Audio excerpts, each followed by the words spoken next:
Бұл ауданның тұрғындары бірнеше жылдан бері құрылысшылардың аяқтамай кеткен жұмыстарын істеп келеді. Үйдің іргетасы мен қисық қабырғаның сылағы қолың тиіп кетсе болды, опырыла түседі. Ал оның іші де жетісіп тұрған жоқ. Сырлы кірпіштер қопарылып түсіп, түс қағаздар желімінен ажыратылып, төбеден су ағып, линолеумдар ашылып кеткен.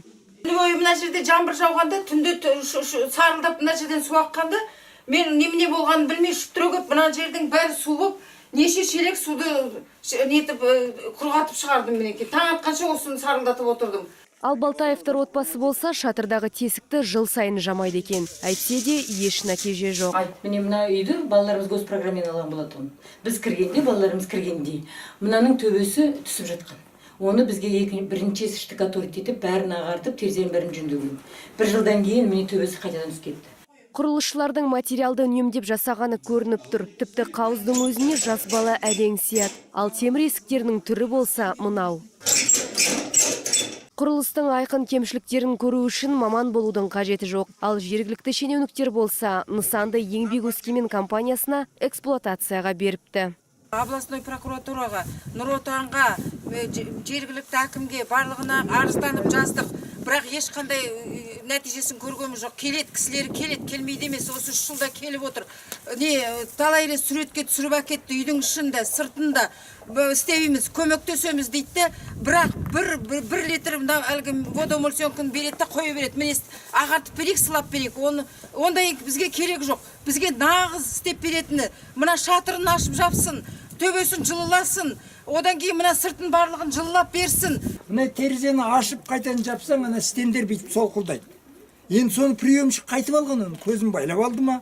Сонымен қатар келісім шарт қағазында бұл үй бумен жылыйды деп көрсетілген. Алайда оның орнына қазір энергия үнемдейтін жылыту қойған. Үй салғандар болса, біз шатастырып алдық деп жауапкершіліктерін жалтарыпты. Соның салдарынан тұрғындар бір айда электр қуаты үшін 50-60 мың теңге төлеуге мәжбүр. Для улучшения наших жилищных... Баспана жағдайымызды жақсарту үшін алып келдік. Енді жақсармақ түгілі қиындап кетті. 50 мың несие төлейміз. Бір, екіншіден светке ақша көп шығады.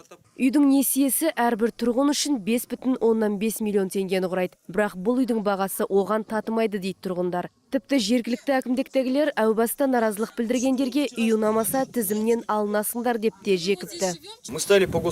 Мемлекеттік бағдарламаның тізімінде 2 жыл тұрдық. Бізге үй береміз дегенде қуанышымызда шек болмады. Үйді келіп көргенде жағдайы тым нашар екенін байқадық. Сонда бізге егер бұдан бас тартсаңдар, сендерді тізімнен алып тастаймыз деді. Барлық 38 үйдің құрылысына бюджеттік қаражаттан 200 миллион бөлінген. Тұрғындардың өз есептері бойынша оған 2 есе аз жұмсалған. Енді олар құрылысшылардың кемшіліктерін анық дәлелдеп беретін тәуелсіз сарапшыға жүгінбек. Бәрінде комиссия бұл үйді қалай қабылдаған деген сұрақ толғандырады. Жұлдыз Әбдіхалықова, Жанар Асылханова, Александр Попов, Казахньюс, Өскемен.